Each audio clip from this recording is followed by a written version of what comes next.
Welcome to education AK47 की YouTube channel में स्वागत है दोस्तों।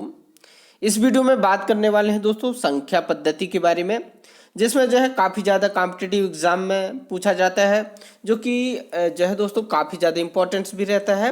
तो वो सारी चीज़ें के बारे में बात करेंगे जो है संख्या पद्धति से, जैसे सम संख्या हो गया, पूर्ण संख्या हो गया दोस्तों, पूर्णांक संख्या, और जो है अभाज्य भाज्य, और दोस्तों आपको बता देते हैं परिमेय अपरिमेय और वास्तविक संख्याएं। तो वो सारी चीज़ें जो है काफ़ी ज़्यादा कॉम्पिटिटिव एग्जाम में पूछे जाते हैं। और साथ में जो है जो बच्चे जो है प्रिपरेशन करते हैं, जैसे क्लास 9, 10 और 11, 12 के बच्चे, तो इनके लिए जो है बेसिक नॉलेज है दोस्तों, जो कि काफ़ी ज़्यादा सबके पास होना चाहिए। तो वीडियो पे आप जो है बने रहें दोस्तों, क्योंकि अगर हम छोटे छोटे पॉइंट्स आपको बताएंगे तो काफ़ी ज़्यादा नॉलेज बढ़ जाएगा। और मैथमेटिकल में जो वीकनेस है दोस्तों, जो कॉम्पिटिटिव एग्जाम में छोटे छोटे पॉइंट्सों में भूल जाते हैं, वो सारे जो है चीज़ें कवर हो जाएंगे। तो नंबर सिस्टम से सारे जो है बेसिक इन्फॉर्मेशन है वो आपको जो है डेफिनेशन और वो संख्या क्या होते हैं और इनका जो है क्या क्या उपयोग है, ये सारी चीज़ें हम आपको बताएंगे इस वीडियो में। तो कंटिन्यू बने रहें। तो चलिए दोस्तों स्टार्ट कर लेते हैं। संख्या पद्धति में जो है पहले हम बात करेंगे जो है दोस्तों नंबर के बारे में, जिसको हम अंक कहते हैं।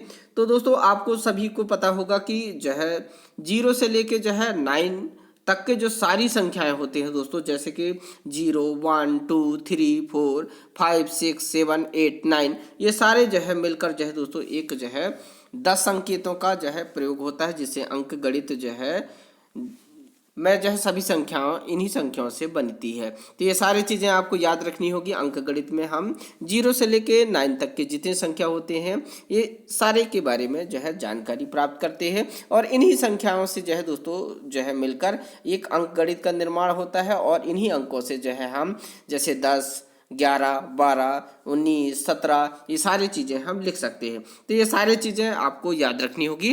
नेक्स्ट के बारे में अगर बात करें दोस्तों, जो है अंक के बारे में बात करें, तो पहला है प्राकृत संख्या के बारे में बात करेंगे। तो प्राकृत संख्या आपको हमेशा यहाँ से जो है ये नॉलेज रखनी होगी दोस्तों कि प्राकृत संख्या और प्राकृतिक संख्या दोनों एक ही है, जिसको हम नेचुरल नंबर भी कहते हैं, जो कि सीधे जो है आपको बता देते हैं। इसे जो है गिनती की संख्या को जो है प्राकृत संख्या कहते हैं। जैसे कि सीधे हम गिनती जो 1, 2, 3, 4, 5, 6, ऐसा इन्फिनिटी मतलब दोस्तों इन्फिनिटी का चिन्ह ये है, जिसको हम अनंत भी कहते हैं। इस चीज़ को याद रखनी होगी। तो दोस्तों इसको जो है प्राकृत संख्या का संकेत क्या है, कैपिटल N, जिसको हम कैपिटल N कहते हैं। इस चीज़ को याद रखनी होगी। तो दोस्तों जो है काफ़ी ज़्यादा इम्पोर्टेंट ये सारी चीज़ें होती है, बेसिक नॉलेज है ये मैथमेटिकल का। नोट्स के बारे में अगर बात करें तो इसमें नोट जो है इम्पोर्टेंट नोट क्या है दोस्तों, कि सबसे जो है छोटी संख्या जो है 1 है, जो कि 1 अंक का है। अगर वही बात करें प्राकृत संख्या में, तो सबसे जो है बड़ी जो है 1 अंक का प्राकृत संख्या कितना हो गया दोस्तों, 9। इसी प्रकार 2 अंकों की अगर बात करें तो सबसे जो है छोटी जो है हो गया दोस्तों कितना, 10 दोस्तों। और वही बात करें तो जो है सबसे बड़ी जो है 2 अंकों का 99 हो गया। तो ये काफ़ी ज़्यादा इंपॉर्टेंट होते हैं, ये सारी चीज़ें आपको याद रखनी होगी। अगर बात करें होल नंबर के बारे में, सेकेंड के बारे में दोस्तों, नेक्स्ट जो है होल नंबर, जिसको हम क्या कहते हैं, पूर्ण संख्या, जिसको हम W से भी संकेत करते हैं, कैपिटल W से दोस्तों। इस चीज़ को याद रखनी होगी। तो इसमें अगर बात करें तो पूर्ण संख्या जो है प्राकृत संख्या में, अगर हम जैसे प्राकृत संख्या क्या हो गया, 1 से लेके जो है दोस्तों 2, 3, 4 ऐसे इन्फिनिटी हो गया। तो यहाँ पर जो है 1 से शुरू नहीं होता, क्योंकि इसमें जो है हम शामिल कर देते हैं जो है शून्य। जो है दोस्तों इस संख्यांक में जो है अगर हम शून्य को शामिल कर देते हैं, तो उससे जो है संख्या जो परिवार जो बनता है दोस्तों, उसको हम क्या कहते हैं, पूर्ण संख्या कहते हैं। जैसे जो है 0, 1, 2, 3, 4, 5, 6, ये जो है पूर्ण संख्या कहलाते हैं। तो ये सारी चीज़ें आपको याद रखनी होगी। जैसे कि अगर बात करें दोस्तों, तो पूर्ण संख्या के बारे में अगर इम्पोर्टेंस बात करें, तो सबसे जो है छोटी पूर्ण संख्या जो है होती है शून्य, तथा जो है सबसे बड़ी जो है पूर्ण संख्या ज्ञात करना असंभव है, क्योंकि जो है काफ़ी ज़्यादा जो है दोस्तों सबसे बड़ी संख्याएं होते हैं। ये सारी चीज़ें आपको याद रखनी होगी। वही अगर बात करें पूर्णांक के बारे में, तो इंटीजर के संख्या के बारे में, तो इंटीजर नंबर जो होते हैं दोस्तों, जिसको हम संकेत जेड से करते हैं। जेड जो है कहाँ से लिया गया है दोस्तों, वो होता है जर्मन से लिया गया है।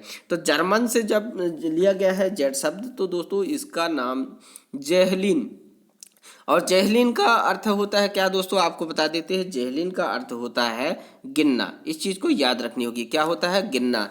तो दोस्तों पूर्णांक संख्या की अगर बारे में बात करें तो ये जो है धनात्मक और ऋणात्मक संग्रह किसका दोस्तों, पूर्ण संख्या का। पूर्ण संख्या क्या होता है दोस्तों, जो कि शून्य से स्टार्ट होता है, 1 2 3 4 5 6। तो पूर्णांक संख्या जो है वही से बनता है, इसके धनात्मक और ऋणात्मक संग्रह से पूर्णांक संख्या में बन जाता है। जैसे कि जो है यहाँ पर है एग्जाम्पल में हम देखें दोस्तों, तो इन्फिनिटी से -2 -1 0 1 2 और प्लस इन्फिनिटी तक जाते हैं। प्लस इन्फिनिटी तक मतलब दोस्तों ऋणात्मक जो है संख्या से हम धनात्मक की ओर जाते हैं, मतलब ये दोनों का जो है संग्रह है। तो ये जो है संख्याएं होते हैं दोस्तों, वो जो है कहलाते हैं पूर्णांक संख्या, जो कि जो है नेगेटिव इंटीजर और पॉजिटिव इंटीजर मिलकर जो है दोनों जो संख्या बनाते हैं, मतलब धनात्मक और ऋणात्मक जो है दोस्तों पूर्णांक जो है होते हैं इसमें। तो आपको अगर बात करें दोस्तों, तो पूर्ण संख्या का ही ये जो है धनात्मक और ऋणात्मक जो है संख्या होते हैं, वही जो है दोस्तों पूर्णांक संख्या कहलाते हैं।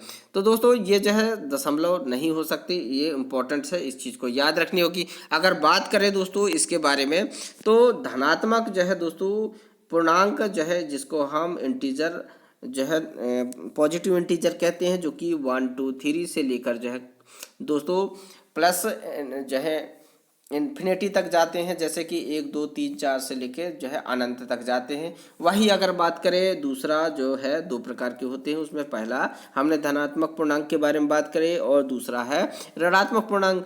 तो ये जो है दोस्तों नेगेटिव इंटीजर कहलाता है, जैसे कि -1 -2 -3 से लेके जो है माइनस इन्फिनिटी तक जाता है, मतलब यहाँ पर जो है ऋणात्मक जो है संख्या से जो है अनंत तक जो है ऋणात्मक ही जाते हैं। इस चीज़ को याद रखनी होगी। तो दोस्तों सबसे बड़ी इंपॉर्टेंस ये है कि इसमें जो है हम जीरो जो होता है, जीरो से हम माइनस की ओर जाते हैं और जीरो से प्लस की ओर जाते हैं, इस चीज़ को याद रखनी होगी।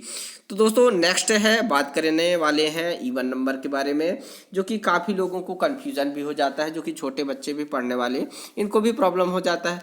तो इवन नंबर क्या होता है, ये सारी चीज़ें हम आपको बताएंगे। सबसे छोटी सी बात ये ध्यान रखना होगा दोस्तों कि 2 से जो है जो संख्या पूर्णतः जो है विभाजित हो जाए, उसी संख्या को हम क्या बोलेंगे, जो है दोस्तों पूर्णतः जो है विभाजित हो जाए किससे, 2 से, उस संख्या को हम क्या बोलेंगे, इवन नंबर या सम संख्या कहेंगे। जैसे कि 2 4 6 8 10। यहाँ पर दोस्तों एक चीज़ आपको ये याद रखनी होगी कि जो है ये 2 का जो है हम पहाड़ा पढ़ते हैं दोस्तों, उसी प्रकार जो है इसमें संख्या होते हैं, जैसे 2 4 6 8 10। तो ये 2 के पहाड़ा में आते हैं, मतलब इसके गुणज हैं। तो इसके गुणज है दोस्तों, तो ये क्या हो गया कि इन्हीं के गुणज जो है पूरी तरीक़ा से जो है 2 से विभाजित हो जाते हैं। अर्थात जो है हम कहें कि अगर 4 में 2 का भाग दे, तो जो है पूरी तरीक़ा से भाग चला जाता है। तो ऐसी संख्या को हम क्या बोलेंगे, जो है सम संख्या कहेंगे।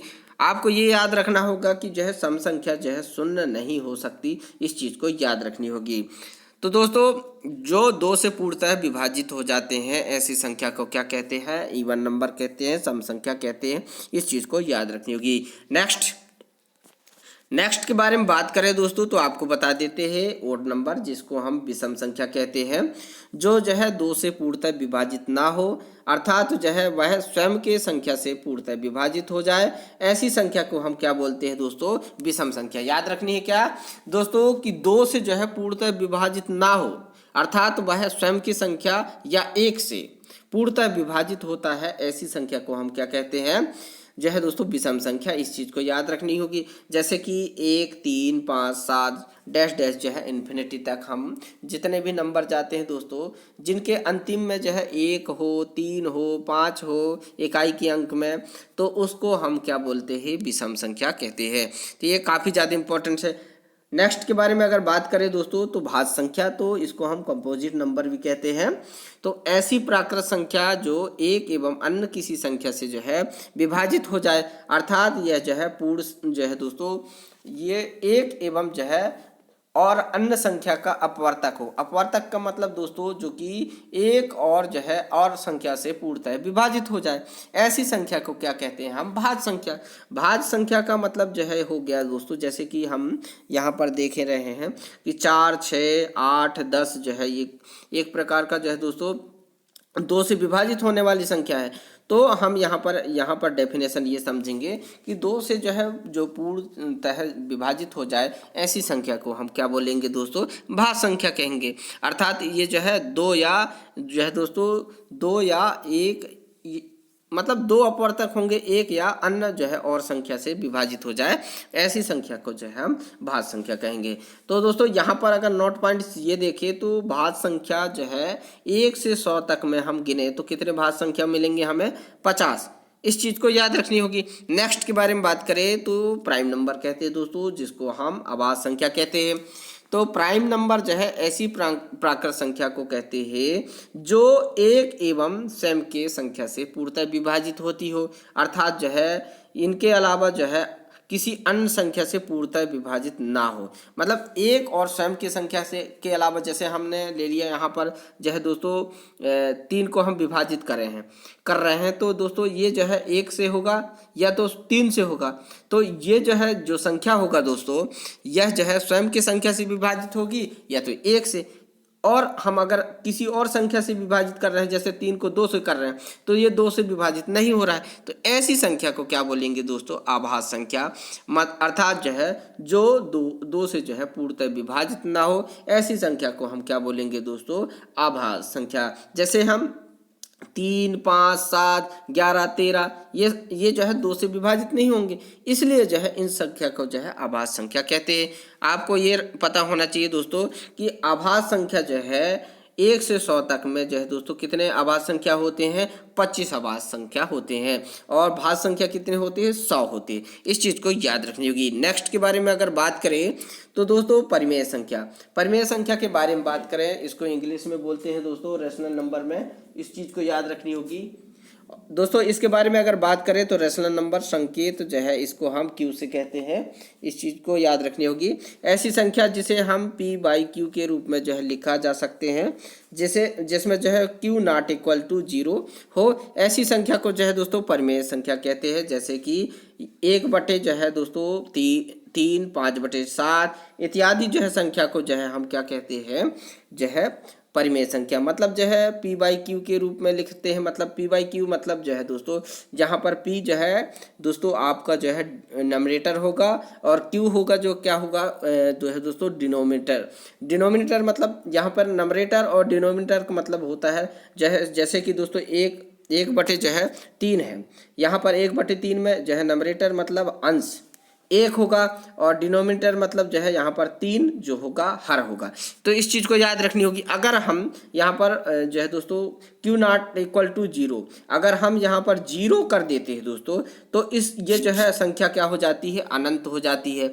और वही अगर हम किसी संख्या में जो है नमरेटर मतलब जो है अंश में 0 कर देते हैं और जो है भाग में हर में जो है दोस्तों यहाँ पर 1 कर देते हैं, तो ऐसी संख्या में ऐसे परिवर्तन हो जाता है कि जो है दोस्तों 0 हो जाता है। इस सारी चीज़ें जो है आपको याद रखनी होगी। नेक्स्ट के बारे में बात करें तो अपरिमेय संख्या जो कि 9 नंबर का है दोस्तों। अपरिमेय संख्या जिसको हम इरेशनल नंबर कहते हैं जो है दोस्तों इसका संकेत जो है क्या है? s। इस चीज़ को याद रखनी होगी।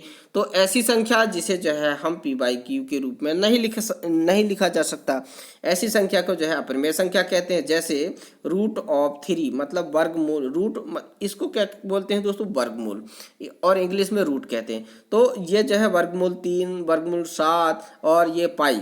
तो दोस्तों अगर पाई यहाँ पर इंपॉर्टेंट नोट्स ये करना होगा कि पाई जो है अपरिमेय संख्या क्यों है, क्योंकि ये जो है दोस्तों आपको याद रखनी होगी। ये पाई जो है हम जो है गणित की लैंग्वेज में लिखते हैं। अगर इसके मान होता है यहाँ पर तो ये जो है परिमेय संख्या कहला जाता। अगर हम पाई लिख रहे हैं दोस्तों इसलिए अपरिमेय संख्या है। अगर पाई के मान रख देते 22/7 लिख देते तो ये हो जाता अपरिमेय संख्या। वही जो है अगर दशमलव रूप में जो है दोस्तों याद रखनी होगी, क्योंकि 0.10110111 जो है 4 टाइम्स 1 है दोस्तों और 0, ये कैसा नंबर है आपको जो है नीचे कमेंट सेक्शन में बताना होगा कि 0.10 फिर 2 बार 1 फिर 0 फिर 3 बार 1 और फिर 0 फिर 4 बार 1, ये कौन सा संख्या है इस चीज़ को आपको बताना है। होने को ये अपरिमेय संख्या है, लेकिन दोस्तों ये किस चीज़ का है, शांत है, अनावर्ती है दोस्तों, अनवसानी आवर्ती है, ये इनका जो है नीचे आपको कमेंट सेक्शन में बताना होगा। तो दोस्तों यहाँ पर ये इस चीज़ को याद रखनी होगी, नोट पॉइंट आपको बताऊंगा कि 2 एवं -2 जो है दोस्तों दोनों की संख्या की वर्गमूल जो है 4 होता है, इस चीज़ को याद रखनी होगी। अगर नेक्स्ट के बारे में बात करें दोस्तों जो है 10वां के बारे में बात करें तो रियल नंबर, जिसको वास्तविक संख्या कहते हैं। तो रियल नंबर जो है परिमेय संख्याएं एवं अपरिमेय संख्या याद रखना होगा, मतलब रेशनल नंबर और इरेशनल नंबर के जो है संग्रह को, इससे जो है दोस्तों जो हमें संख्या प्राप्त होती है वही वास्तविक संख्या कहलाती है। जैसे √3 √7 जो है 25, मतलब यहाँ पर जो है दोस्तों रूट वर्गमूल 7/25, 2/5 वर्गमूल 15, 4/11, ये सारे जो है वास्तविक संख्या कहलाते हैं। ये सारी चीज़ें आपको याद रखनी होगी दोस्तों। वीडियो जो है मैं व्यवस्था ना होने की वजह से मैं आपको ऐसा एक्सप्लेन कर रहा हूँ। तो दोस्तों अगर वीडियो आपको पसंद आ रही हो या ऐसी वीडियो और आप समझना चाहते हैं तो नीचे जो है कमेंट सेक्शन में ज़रूर बताएं, क्योंकि ये हमारे चैनल जो है डेली करंट अफेयर, रोजगार वैकेंसी, ये सारे चीज़ें जो है हम आपको जो है इसके माध्यम से देते रहते हैं, चैनल के माध्यम से। तो चैनल में अगर पहली बार आए रहे हों या वीडियो देखे हैं दोस्तों और आपको समझ में आया है तो चैनल को जरूर सब्सक्राइब करें, अपने दोस्तों को जरूर शेयर करें। वीडियो देखने के लिए बहुत बहुत धन्यवाद। फिर मिलेंगे नेक्स्ट वीडियो में और ऐसे ही जो है दोस्तों खास अच्छे मैथ्स के साथ मैं आऊँगा, और आपको समझ में आया होगा तो नीचे कमेंट सेक्शन में जरूर बताएं। वीडियो देखने के लिए बहुत बहुत धन्यवाद। जय हिंद दोस्तों।